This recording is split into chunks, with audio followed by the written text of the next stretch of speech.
রাধে রাধে সকলকে। আজকের ব্লগটা একটু অন্যরকম হতে চলেছে, কারণ আজ আমরা দুজনে মিলে একটা বিশেষ জায়গায় ঘুরতে যাচ্ছি। আর সব থেকে বড় কথা হলো, আমার প্রতি আজ ডিউটি থেকে আসার পরেই রাতের সব রান্না করে নিয়েছে, যাতে আমাদের বাড়ি আসার তাড়া না থাকে। আর হ্যাঁ, তোমরা অনেকেই জানো মা 15 দিনের জন্য বাইরে ঘুরতে গেছিল, তো মা কালকে সকালেই বাড়ি ফিরেছে। তো মা কাল বিকেল দিকেই ওর সাথে ইগরা থেকে ঘুরে এসেছে। আজকে আমাদের যাওয়ার পালা। আমার পতির জন্য এটা আজকের দিনে দ্বিতীয়বার যাওয়া হলেও আমার জন্য কিন্তু প্রথমবার। আমাদের এই দিকের মানুষজন কিন্তু আন্দাজ করতে পারছে এ সময় কেন ইকরাতে, কিন্তু বাকি বন্ধুদের জন্য একটা সারপ্রাইজ রয়েছে। আর ইকরা পৌঁছাতেই চোখে পড়লো সুন্দর একটা মেলা বসেছে, চারিদিকে খাবারের দোকান, ঘর সাজানোর জিনিস, সব মিলিয়ে জমজমাট একটা পরিবেশ। এই মেলাটা কিন্তু সাধারণ মেলা নয়, এই মেলাটার পেছনে রয়েছে খুব সুন্দর একটা কারণ। আর এই মেলাটার ভিড় পেরিয়েই আমরা যাচ্ছি আসল গন্তব্যের দিকে। আর সত্যিই সাসপেন্স ভালো লাগছে না। আশা করছি অনেকেরই এই মন্দিরটা চেনা, আবার অনেকেরই নয়। তো আমি বলেই ফেলছি,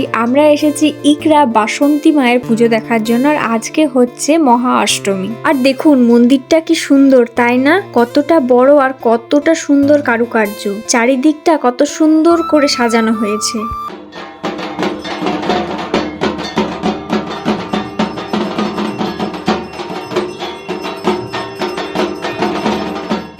জীবনে প্রথমবার অষ্টমীর এই পূর্ণ তিথিতে ইকরাতে এসে মাকে দর্শন করতে পেরে মনটা শান্ত হয়ে গেল। মায়ের এই রূপ দেখে সত্যিই ভীষণ ভালো লাগছে। মাকে কিছুক্ষণ দর্শন করার পরে মন্দিরেই বসেছিলাম, দুজনে বেশ সুন্দর সময় কাটিয়েছি, দুই একটা ফটোও তুলেছি। তারপর মন্দির থেকে বেরিয়ে চলে গেলাম মেলার দিকে। সেখানে নিয়ে নিয়েছিলাম গরম গরম চপ। গল্প করতে করতে গরম গরম চপ খেয়ে নিলাম। আর মায়ের জন্য নিয়ে নিয়েছিলাম লবঙ্গ লতিকা আর বালুশাই। এরপর আমরা মেলা থেকে বেরিয়ে চলে আসি গৌরহরি মন্দির। আর ওখানে মন্দিরের দরজা বন্ধ করতে যাবে, সেই মুহূর্তে আমরা যেহেতু এসে পৌঁছে, তাই মন্দিরের দরজা খুলে দেয়। ভগবানের দর্শন করি, প্রসাদও নিয়ে নিই। তারপর ওখান থেকে আমরা বেরিয়ে যাই। তারপর বালানপুরে একটা রাধা মাধবের মন্দির ছিল, সেখানে সবাই হরিনাম কীর্তন করছিল, সেটা দেখার পর চলে আসি বাড়ি। তো চলো ভিডিওটা এখানে শেষ করছি। রাধে রাধে সকলকে।